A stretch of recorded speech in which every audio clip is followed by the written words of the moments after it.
এর সাথে মিলায় দেখেন, মিলালে সলিউশন হয়ে যাবে। ওকে, ডান। একটা ম্যাথ চাইছিলেন, আর একটা তো দিছি নাকি? জি স্যার, আরেকটা দিছেন স্যার। হ্যাঁ, আরেকটা দিছি। মানে একটা দিছেন স্যার শর্ট ম্যাথ স্যার 3 মার্কের জন্য। আরে ভাই, দুটোই 3 3 6। আরে কি দিছিলাম তো আমিও ভুলে গেছি।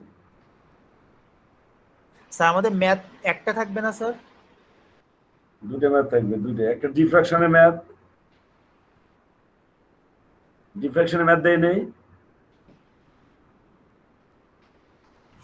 আর যে শীটের মধ্যে যে ডিফ্রাকশনের ম্যাথ আছে না, বলছি না, ওটা পড়লেই হবে, একটু চেঞ্জিং থাকবে। ঠিক আছে? হ্যালো, দাঁড়ান আমি শীটটা বের করে দিচ্ছি। ঠিক আছে,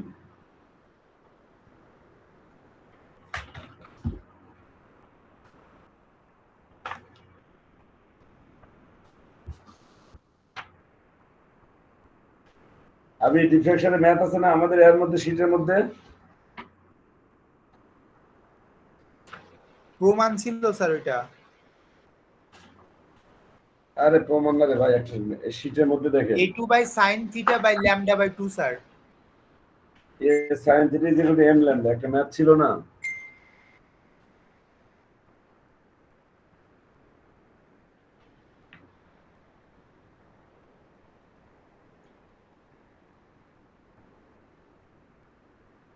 হ্যালো, জি স্যার, একটা ম্যাথ ছিল স্যার। একবারে এত 2 মিনিটেই 3 মার্কস পেয়ে যাবেন। ঠিক আছে? জি স্যার, বাট ওই ম্যাথটা তো স্যার আমাদের আগের ক্লাসে বলছিলেন না। হ্যাঁ, ওই ম্যাথ দিয়ে দিছি। জি স্যার বলছিলেন স্যার। তাহলে এটা বললে হবে। শেষ, ডান ডান ডান ডান। তাহলে ম্যাথ নিয়ে দুটো ম্যাথ তাহলে শেষ। যদি না বোঝেন তাহলে আবার বলি। স্যার তবে লাস্ট দিনকে আমরা আরো একটা ম্যাথ দেখেছিলেন স্যার। আরে ভাই, আপনাকে একটা ম্যাথ দিছি না এখন? জি জি, এখন একটা দিছেন স্যার। আর একটা স্যার ল্যামডার মান বের করছিলাম স্যার 6000।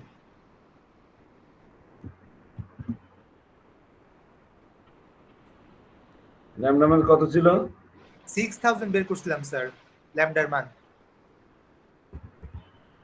হ্যাঁ, ওটাতে এ বের করা নাকি?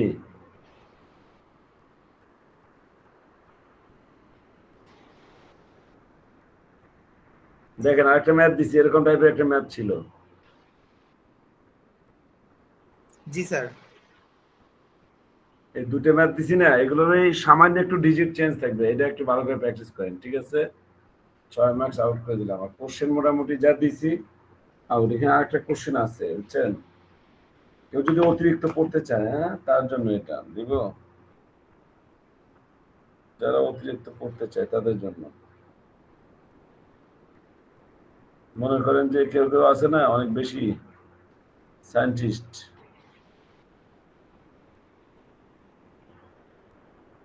বুঝছেন? জি স্যার। আর স্যার আমাদের অ্যাসাইনমেন্টটা স্যার পরীক্ষার সময় জমা দিবেন তাই না স্যার? দিন পরীক্ষার সময়, পারবেন পারলে দিন, না পারলে পরে দেন। পরীক্ষাতে মাথা খারাপ হবে পরে, পরীক্ষা খারাপ হলে আমার গালিগালাজ করবেন, তার চেয়ে পরেই দিন যান। তাহলে স্যার অ্যাসাইনমেন্টটা জমা দিব কবে? পরে দিলে ভালো না? আচ্ছা স্যার, তাহলে নেক্সট উইকে।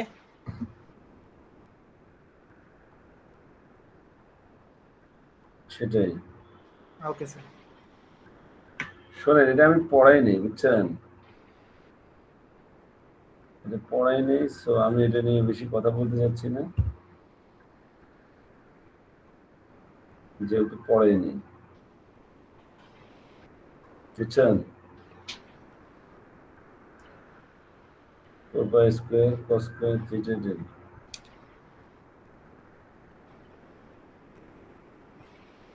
4 পাই স্কোয়ার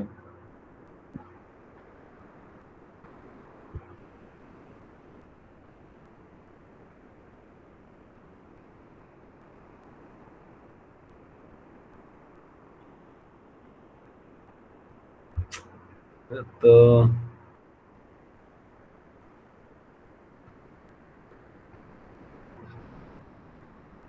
ফাইনালের জন্য কোনো পিডিএফ পান নাই? স্যার আপনার সেদিন যে ম্যাথটা করালেন আমাদের ওই পিডিএফটা এখনো দেন নাই। তো কিছু অর্গাসল রয়েছে তাহলে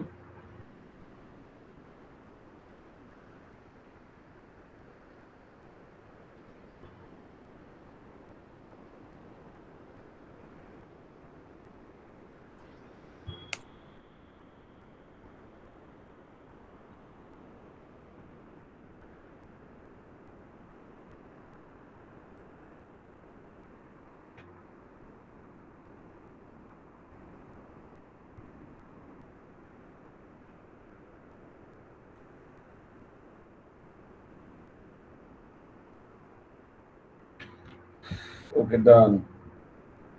অনেক দেরি করে ফেলছি। সবাইকে অনেক অনেক শুভেচ্ছা, সবাইকে স্বাগতম জানাচ্ছি। Welcome to today's class.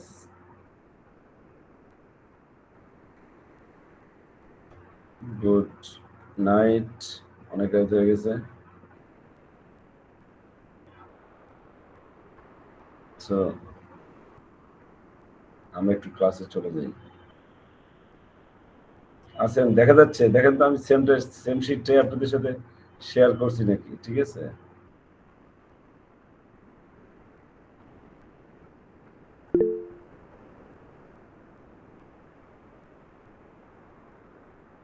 দেখতে পাচ্ছেন না? জি স্যার। Okay fine. আমার মনে হয় কতটুকু পড়াইছিলাম, একটু মনে করতে পারেন। The name of chapter is nuclear physics. Okay. চ্যাপ্টারটার নাম হলো nuclear physics. First of all we have to know what is called nucleus of an atom. একটা অ্যাটমের নিউক্লিয়াসটা কি?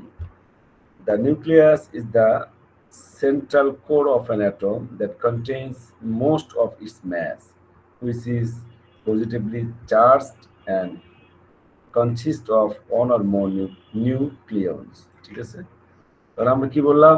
নিউক্লিয়াসটা হলো পরমাণুর কেন্দ্রে ধারণ করে। হ্যাঁ, মানে এটা হচ্ছে কেন্দ্র, বা নিউক্লিয়াসটা হলো একটা পরমাণুর সেন্টার। ঠিক আছে, যেটাকে সকল ভরটাই বহন করে। নিউক্লিয়াসের ভরই পরমাণুর ভর বলা যায়। ঠিক আছে, যেটা এক বা একাধিক নিউক্লিয়াস, দ্যাট মিনস ফোটন না প্রোটনস অ্যান্ড নিউট্রনস, এটা দিয়ে তৈরি হয়। ঠিক আছে, আমরা বলেছিলাম নিউক্লিয়াসের কতগুলো প্রপার্টি জানতে হবে। একটা চার্জ, ম্যাস, ঠিক আছে, রেডিয়াস, এগুলো হলো প্রপার্টিজ। যদি প্রপার্টিজ আসে, তারপর নিউক্লিয়াসের ডেনসিটি, তাহলে আপনি এই টপিকগুলো দিতে পারেন বা শর্ট করে কিছু লিখতে পারেন 2 মার্কসের জন্য। ঠিক আছে, তাহলে if the charge of the nucleus, the number of the protons in it be z, যদি z নাম্বার সংখ্যক, z সংখ্যক প্রোটন থাকে একটা নিউক্লিয়াসে, তাহলে নিউক্লিয়াসের চার্জ হবে z ইন্টু ই। ই হচ্ছে ইলেকট্রনের চার্জ, বা পজিটিভ হবে এখানে। ঠিক আছে, 1.6 × 10⁻⁹ কুলম্বস। আর ম্যাসটা হবে, নিউক্লিয়াসের ম্যাসটাই কিন্তু ম্যাস, পরমাণুর ম্যাস। তাহলে আমরা নিউক্লিয়াসের ম্যাসটা হবে যে এখানে প্রায়, যদি কার্বন 12 কনসিডার করি, ঠিক আছে, তাহলে কার্বন 12 ম্যাস হবে 12 into AMU, 1 atomic mass unit. 1 atomic mass unit সমান সমান 1.6606 × 10⁻⁻27 কেজি। অথবা এটা কনভার্ট করলে ইলেকট্রন ভোল্টে যদি কনভার্ট করা যায়, স্যার কিছু দেখা যায় না। তুমি লিপ নিয়ে আবার জয়েন হও। কি ব্যাপার, দেখা যাচ্ছে না? না স্যার, দেখা যাচ্ছিল স্যার। কেটে দিলাম আমি তার কথাই। ওকে ঠিক আছে, দেখা যাচ্ছে। এই দুষ্টু ছেলে, আপনি একটু ভালো করে মনোযোগী হন। দেখা যাচ্ছে। ওকে, তাহলে এটা হলো 931.50 লেখা যায়, বা 5 অথবা 48 মেগা ইলেকট্রন ভোল্ট। এটা হলো একটা নিউক্লিয়াসের ম্যাস। রেডিয়াস কত হবে? নিউক্লিয়াসের রেডিয়াস হবে r is equal to, এটা শর্ট করে লেখা যায় a⁻1/3। r is the radius, এ হচ্ছে ম্যাস নাম্বার। ঠিক আছে, মানে অ্যাটমিক ম্যাস নাম্বার আর কি। মনে করেন একটা নিউক্লিয়াসের অ্যাটমিক ম্যাস নাম্বার 12, তাহলে 12 1/3 রেডিয়াসটা হবে। হ্যাঁ হ্যাঁ, আর প্রপোর্শনাল এটা টু 1/3। হ্যাঁ, আর যদি রেডিয়াস হয় তাহলে রেডিয়াসের ভলিউমও হতে পারে 4/3 পাই আর কিউব। ঠিক আছে, মানে অ্যাকচুয়ালি নিউক্লিয়াসের ভলিউমটা যেটা হলো ভলিউম 4/3 পাই আর কিউব প্রপোর্শনাল এ হলো অ্যাটমিক মাস নাম্বার। দেন এই পাশে কনস্ট্যান্ট গুলো কান ধরে সরাই ফেলতে পারি, আর সমান সমান লেখা যায় এ টু দি পাওয়ার 1/3। ঠিক আছে, বাট আমরা যদি কনসিডার করি যে আর নট হচ্ছে একেবারে একটা কনস্ট্যান্ট ভ্যালু, ঠিক আছে, আর নট, তাহলে R is equal to R naught A to the power 1/3 প্রপোর্শনটা উঠে দেওয়া যায়। আর নটের মান হলো 1.3 10 টু দি -15 মিটার। এগুলো কিন্তু বেসিকের কথাই বলতেছি আমি। নিউক্লিয়ার ডেনসিটি হলো ম্যাস বাই নিউক্লিয়ার ভলিউম। ঠিক আছে, তো নিউক্লিয়ার ভলিউম হলো 4/3 পাই আর কিউব, এভাবে নিউক্লিয়ার ভলিউম বের করতে পারি। আর নিউক্লিয়াসের ম্যাস হলো a ইনটু m n। ঠিক আছে, এ হলো অ্যাটমিক নাম্বার, আমরা বলতে পারি অ্যাটমিক ম্যাস নাম্বার, আর m নট m n নিউট্রনের ভর, যদি এটা গুণ করে দিতে পারি। ঠিক আছে, তো ফাইনালি এ ক্যান্সেল হয়ে যায়, এখানে এ এ এ ক্যান্সেল, ভলিউমের এখানে একটা এ আছে, ক্যান্সেল হয়ে যায়। দেন পরে যোগ বিয়োগ করলে আমরা এই ক্যালকুলেশনটা পাই, এটা নিউক্লিয়াসের ভলিউম, নিউক্লিয়ার ভলিউম। ঠিক আছে, এখান থেকে যেটা ইম্পর্টেন্ট, পরীক্ষায় যেটা আসবে, আসার মতো, what is call binding energy of nucleus, নিউক্লিয়াসের বাইন্ডিং এনার্জি কি। তাহলে আমরা এটা বলতে পারি, ভালো করে একটু খেয়াল করেন, একটা নিউক্লিয়াসের যে ভর, ঠিক আছে, এই নিউক্লিয়াসের ভরটাকে আমরা এম দিয়ে লিখি, আর নিউক্লিয়ন গুলোর ভর, প্রোটনের ভর আর নিউট্রনের ভর, এই দুটো যোগ করলে যে ভর হবে, তার ভিতর থেকে যদি নিউক্লিয়াসের ভরটাকে বিয়োগ করা যায়, তাহলে যতটুকু ভর পাওয়া যায় সেটাই হলো নিউক্লিয়াসের ভর, mass defect, sorry mass defect. তো এটাকে আমরা ডেফিনিশনে আকারে কি বলতে পারি, যে অলওয়েজ mass of nucleon, তার মানে নিউক্লিয়াস দ্যাট মিন্স নিউট্রন এবং proton, mass of nucleon is greater than mass of the nucleus, অথবা mass of the nucleus is always less than mass of the sum of the mass of the nucleon। Nucleon গুলোর ভরের চেয়ে নিউক্লিয়াসের ভরটা একটু ক্ষুদ্র হয়, কম হয়, ছোট হয়। ঠিক আছে, তো এই যতটুকু ভর ছোট হয় সেইটুকু ভরটাই শক্তিতে কনভার্ট হয়, এনার্জিতে কনভার্ট হয়। দিস এনার্জি ইজ কল্ড, ঠিক আছে, অ্যাকচুয়ালি ম্যাস ডিফেক্ট, বা difference the mass between the nucleon and nucleus. Nucleon and nucleus, নিউক্লিয়নের সঙ্গে নিউক্লিয়াসের ভরের যে পার্থক্যটা, নিউক্লিয়ন গুলোর ভরের যে যোগফল, সেটা থেকে যদি নিউক্লিয়াসের ভরটাকে বিয়োগ করা যায়, যেটুকু পাওয়া যায় সেটাই হলো ম্যাস ডিফেক্ট। আমরা ডেফিনেশন বলতে পারি that this difference between the mass of the nucleon and nucleus is called mass defect। বোঝেন নাই? হ্যাঁ, ম্যাস ডিফেক্টের সূত্র হলো, এটা এভাবে না লিখে আমি বোর্ডে লিখে দিচ্ছি del M. Del M is the mass defect. ঠিক আছে, ডেল এম হলো জেড এম এম পি, প্রোটনের ভর, প্রোটনের সংখ্যা যদি হয় জেড, তাহলে Z M P mass of the proton, plus N M N, তার মানে এন হলো নিউট্রনের নাম্বার, ম্যাস হলো এম এন হলো নিউট্রনের ভর। তাহলে প্রোটনের ভর যোগ নিউট্রনের ভর মাইনাস শুধু এম, এম হলো নিউক্লিয়াসের ভর। তাহলে প্রোটন এবং নিউট্রনের ভরের যোগফল থেকে নিউক্লিয়াসের ভর বাদ দিলে যেটা পাওয়া যায় সেটাই হলো ম্যাস ডিফেক্ট। জাস্ট এইটুকু ইকুয়েশনটা পড়বে। ঠিক আছে, বুঝতে পারছেন এবার ম্যাস ডিফেক্টটা? জেড হলো আপনার প্রোটনের ভর, নাম্বার অফ প্রোটন। আর এ যদি লিখতাম, এ যদি হইতাম অ্যাটমিক ম্যাস নাম্বার, সেখান থেকে এ সমান সমান আমরা এরকম লিখতে পারতাম, মানে এ যদি অ্যাটমিক ম্যাস নাম্বার হইতো এ মাইনাস জেড, এটা এ মাইনাস জেড। ঠিক আছে, সেটা তো নিউট্রনের নাম্বার, ঠিক আছে? এ মাইনাস জেড নিউট্রনের নাম্বারটা তখন এটা হইতাম, বুঝতে পারছেন? স্যার আমরা পিলেই না কেন প্রোটনের ভরটারে? হ্যাঁ, পিএম লিখতে পারি না প্রোটনের ভরটারে, মানে মাস অফ প্রোটন। শোনেন, জেড হলো প্রোটনের নাম্বার, সংখ্যা। একটা প্রোটনের ভর যদি মনে করেন যে 2 গ্রাম হয়, তাহলে 10টা প্রোটনের ভর কত হবে? 10 গুণন 2, তাহলে সেটা হলো মোট প্রোটনের ভর। জেড হলো প্রোটনের সংখ্যা, কয়টা প্রোটন। আর পি শব্দ দেওয়া হয়েছে মানে এই ম্যাসটা প্রোটন, ঠিক আছে? এম হলো ম্যাস, তাহলে এই 10টা প্রোটনের ম্যাসটা হলো জেড এন, সাথে পিটা জাস্ট বোঝানো হয়েছে প্রোটনের ভর, প্লাস এন হলো নিউটনের সংখ্যা, কয়টা নিউটন, আর এন হলো নিউটনের ভর, ঠিক আছে? এই দুটোর যোগফল, এই দুটোর যোগফল যা হলো সেটা থেকে আমরা কি করবো, নিউক্লিয়াসের ভরটা এন, এটাকে বিয়োগ করবো, ঠিক আছে? তাহলে হলো mass defect. Clear? Match defect বুঝছেন এবার? নাই?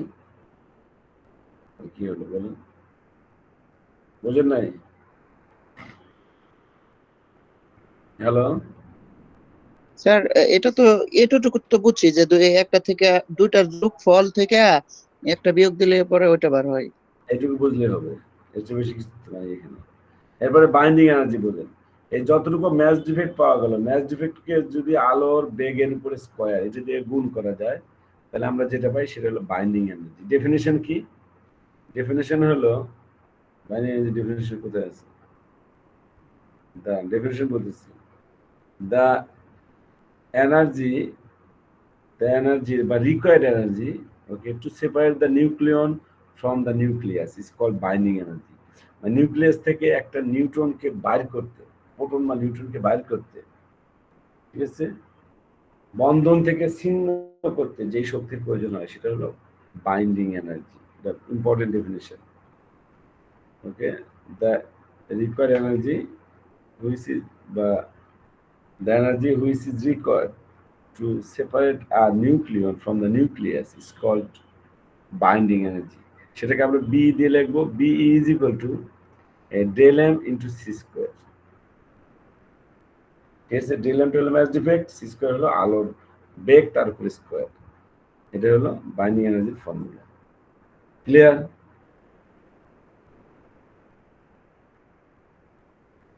নাই? এখানে নাই, যদি না থাকে তাহলে তো সমস্যা। তারপরে রেডিও অ্যাক্টিভিটি কাকে বলে, ঠিক আছে? The phenomena of spontaneous emission of radiation by heavy elements is called radioactivity. তাহলে একটা ভারী পরমাণু থেকে স্বতঃস্ফূর্তভাবে আলফা বিটা গামা রশ্মি নির্গত হয়, এই যে ফেনোমিনা প্রসেস, সেটাই হচ্ছে রেডিওঅ্যাক্টিভিটি, ঠিক আছে? এখানে কিছু প্রপার্টিজ আছে রেডিওঅ্যাক্টিভিটির, এই প্রপার্টিজগুলো পড়বেন, ঠিক আছে? এগুলো আপনাদের জন্য থাকতে পারে বিভিন্নভাবে, radioactivity properties. Then law of disintegration, এটা দরকার, ঠিক আছে? ল অফ ডিসইন্টিগ্রেশনটা কি? মানে তেজস্ক্রিয়র ক্ষয়ের সূত্র। যে কোনো সময় তেজস্ক্রিয় পরমাণুর ভাঙ্গনের হার ওই সময় অক্ষত পরমাণুর সংখ্যার সমানুপাতিক। এটা হলো বাংলা কথা আর কি। At any instant, the rate of decay of radioactive atoms is proportional, directly proportional to the number of the atoms present in that instant. তাহলে যে কোনো সময় তেজস্ক্রিয় পরমাণুর ভাঙ্গনের হার, রেট অফ ডিকে, ভাঙ্গনের হার কি হবে? প্রপোর্শনাল হবে to the number of the atoms present in that instant. ওই সময় যতগুলো পরমাণু উপস্থিত থাকবে, সেটা লেখা যায় ডিএন বাই ডিটি। এটা যদি ক্ষয়ের হার হয় প্রপোর্শনাল এন, এন হচ্ছে অবশিষ্ট পরমাণুর সংখ্যা। তো তারপরে এটাকে ইন্টিগ্রেশন করলে, এটা ফাইনালি ইন্টিগ্রেশন করলে আমরা পাই এরকম n is equal to n naught into the minus lambda t। এটুকু একটু বড় করে আরো 4-5 লাইন লিখতে হবে। আপনারা যদি না পারেন বোর্ডে জাস্ট 1 মিনিট 2 মিনিট আমি লিখে দেবো। এখানে এতগুলো জিনিস কম্পিউটারে আমি লিখতে কমফোর্ট ফিল করতেছি না, ঠিক আছে? আবির আছেন? জি স্যার, আসি স্যার। থাকলেই হলো। দেন তবে এটা কিন্তু অবশ্যই পড়বেন, যেটা বললাম এখন। দেন এখান থেকে আপনার point half life, what is called half life, ঠিক আছে, ইম্পর্টেন্ট। দেখেন হাফ লাইফটা কি, time interval in which the mass of the radioactive substance or number of its atom reduced to half, ঠিক আছে, যে সময় তেজস্ক্রিয় পরমাণু অর্ধেক হয় সেই সময়ের নামই হলো হাফ লাইফ। সহজ কথা, একটা তেজস্ক্রিয় পরমাণু 1 কেজির তেজস্ক্রিয় পরমাণু, মনে করেন যে এটা হাফ কেজি হইতে 200 বছর সময় লাগে, তাহলে ক্ষয় হাফ লাইফটা হচ্ছে অর্ধায়ু হচ্ছে 200 বছর। ক্লিয়ার? তো এটাকে আমরা একটা ইকুয়েশন দিয়ে লিখতে পারি, n = n not e to the power minus lambda। মূল ইকুয়েশন যেটা জানি, ওখানে n এর মানটা যদি লেখা যায় m0/2, t এর মানটা যদি লেখা যায় t হাফ, ঠিক আছে, সময়কে লিখলাম t হাফ দিয়ে, তাহলে ইকুয়েশনটা পাচ্ছি হলো t half is equal to এটা 0.693 divided by 0.693 divided by lambda. যদি না বোঝেন এইটুকু পড়ে জাস্ট আমি 2 মিনিট আমি এটা দেখা দেবো, একটু কয়েক লাইন স্কিপ করা আছে এখানে, ঠিক আছে। Abir Hasan, when an unstable nucleus decay, মানে নিউক্লিয়ার রেডিয়েশন খুব বেশি ইম্পর্টেন্ট না, ঠিক আছে, it breaks apart emitting particles and energy as it decays. This phenomena is called nuclear radiation। মানে নিউক্লিয়ার বিক্রিয়ায় নিউক্লিয়াসের সঙ্গে নিউক্লিয়াসের যে বিক্রিয়াটা হয় মূলত সেটা হলো নিউক্লিয়ার রিঅ্যাকশন। নিউক্লিয়ার রিঅ্যাকশনটা পড়তে পারেন, ডেফিনিশন নট সো ইম্পর্টেন্ট, আমাদের যেটা দরকার, শুনতে পাচ্ছেন? জি স্যার। যেটা দরকার তাহলে নিউক্লিয়ার ফিশনের এই বিক্রিয়াটা দরকার, ঠিক আছে। What is called nuclear fission, এটা দরকার। What is called nuclear fission, এটা একটা পয়েন্ট। Only large nuclei like uranium and photon can split apart during nuclear fission। Definition কিন্তু এখানে ভালো করে লেখা নেই, ঠিক আছে। ডেফিনেশনটা কোথায় যেন দেওয়া আছে, নিউক্লিয়ার ফিউশন, নিউক্লিয়ার ফিশন, ফিউশনের ডেফিনেশনটা এখানে দেওয়া আছে, ঠিক আছে। Fusion is a nuclear process is which two light nuclei combine, কথা বলছি এখানে একটু খেয়াল করেন, fission is a nuclear process in which two light nuclei combine to form a single heavier nucleus। Okay, it's called nuclear fusion।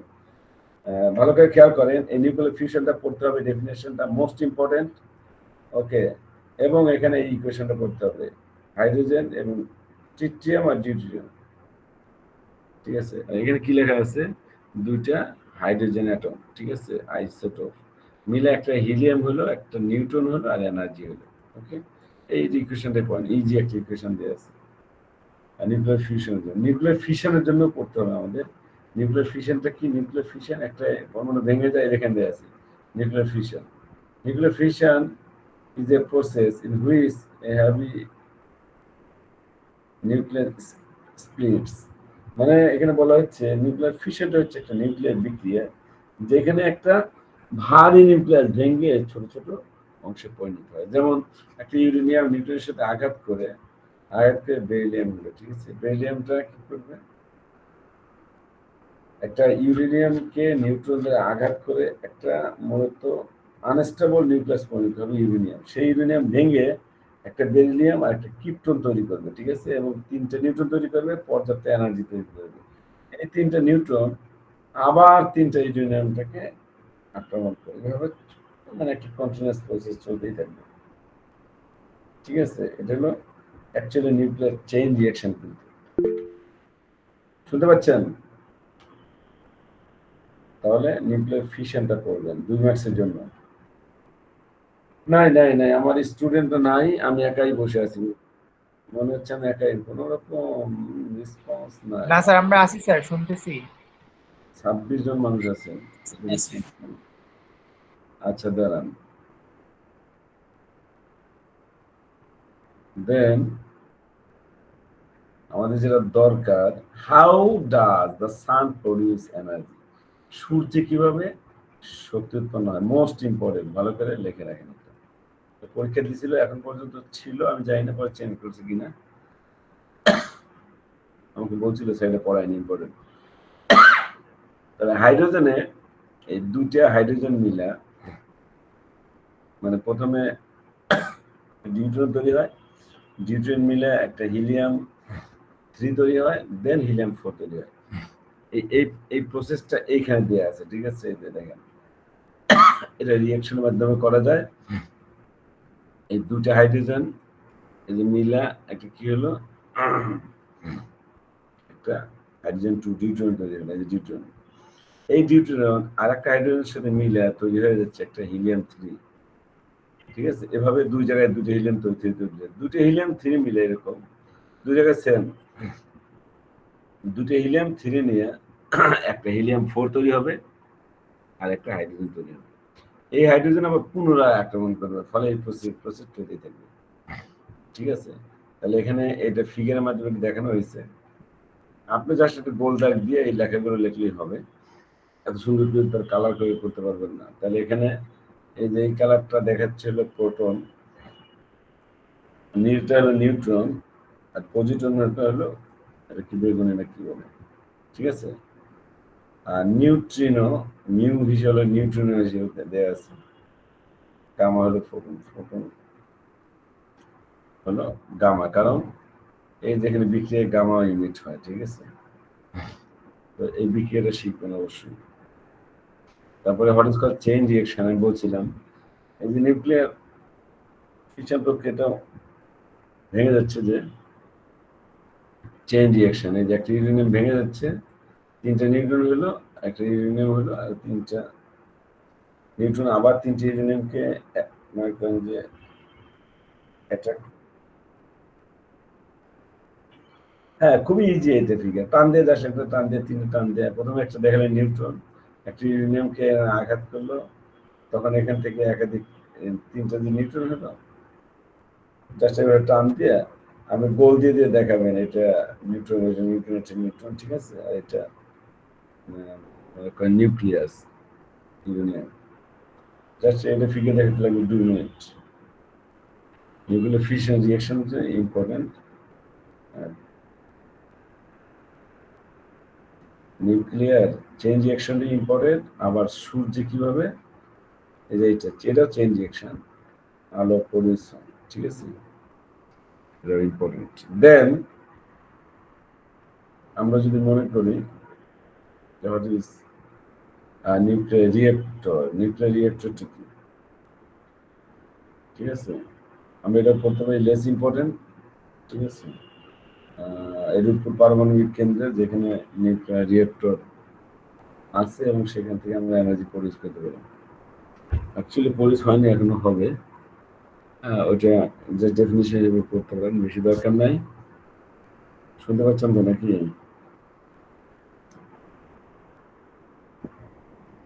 ওকে, দেন এইখানে যে math আছে, math আছে, এই ম্যাথগুলো আবার ইম্পর্টেন্ট, বুঝছেন?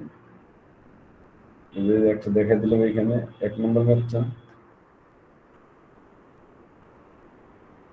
এগুলো আমরা মনে হয় যে নেক্সট ক্লাসে আমরা, ইজি, খুবই ইজি। ধরেন এই যে একটা, আচ্ছা এটা দেখা দিই, calculating the binding energy of X33, যেখানে একটা পরমাণু আমরা কনসিডার করলাম অ্যাটম, তার ম্যাসটা হলো, ম্যাস নাম্বার হলো 75, আর নিউক্লিয়াস নাম্বারটা হলো, নিউক্লিয়ন সেটা হলো 33। দেন এটা হলো এখানে প্রোটন নিউট্রন এগুলোর ম্যাস দেওয়া আছে, ইলেকট্রন ম্যাস দেওয়া আছে, অ্যাটমিক ম্যাসটা সেটা দেওয়া আছে 75।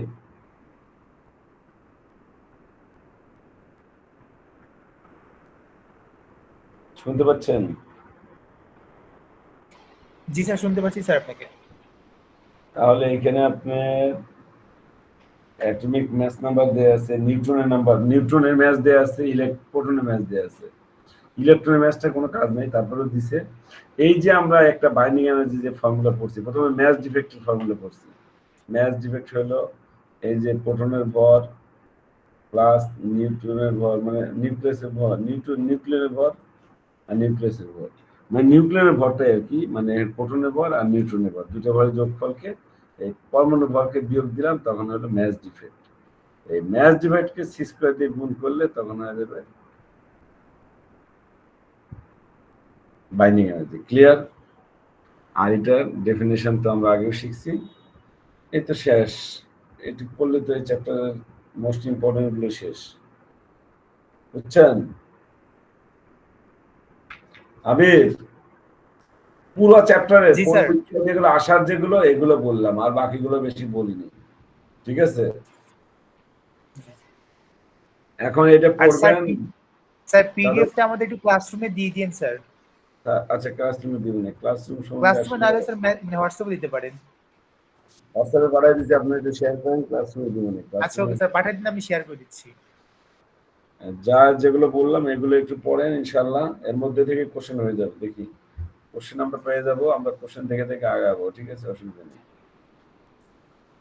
ভালো করতেই হবে এটাতে, জি ঠিক আছে? ইনশাআল্লাহ স্যার।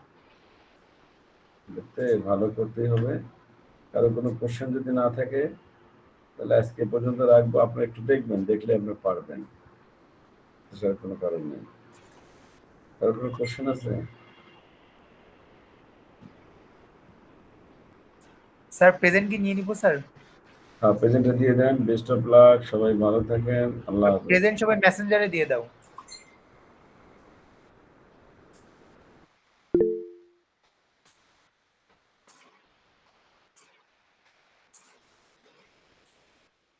এখানে না, মেসেঞ্জারে।